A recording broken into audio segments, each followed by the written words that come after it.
Ben le bonjour mes gens.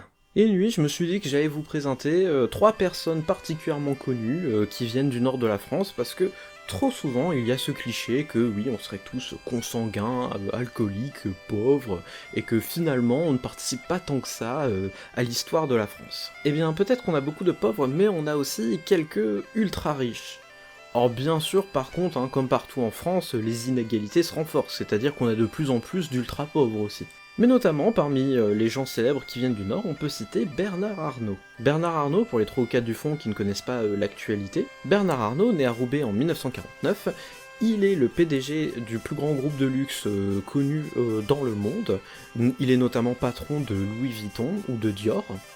Il a une fortune estimée de 150 à 200 milliards de dollars, et il a été pendant des années et des années l'homme le plus riche du monde, oui, devant Jeff Bezos et tous les autres en Amérique là. On estimerait même que ce serait une des personnes les plus riches de l'histoire de l'humanité.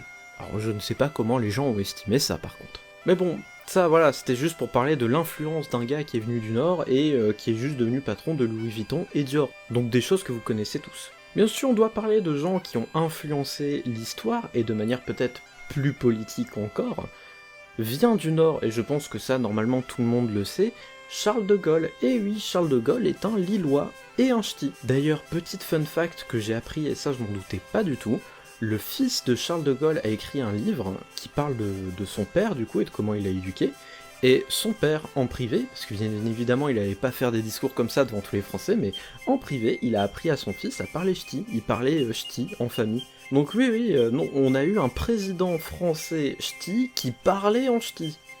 Oui, ça existe, vous vivez bien dans cette timeline. Enfin, je ne vais pas faire traîner le suspense, mais pareil, en art, on a eu aussi notre petite influence, car vient du Nord également Henri Matisse, fondateur du mouvement de l'impressionnisme, avant même Van Gogh. D'ailleurs, confrère et camarade de Van Gogh à son époque. On pourrait continuer comme ça longtemps, mais je me suis dit que j'allais me limiter à 3 personnalités. Le but étant juste de faire voir qu'on peut très bien venir du Nord et révolutionner le monde de l'industrie, de l'art, de la géopolitique et de la guerre.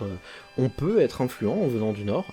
Comme de n'importe quelle autre région, on n'est pas plus alcoolique ou incompétent que les autres. Mine de rien, on a quand même énormément influencé l'histoire de France. Sur ce mes gens, je vous dis à déter tous et n'hésitez pas à suivre Fulken.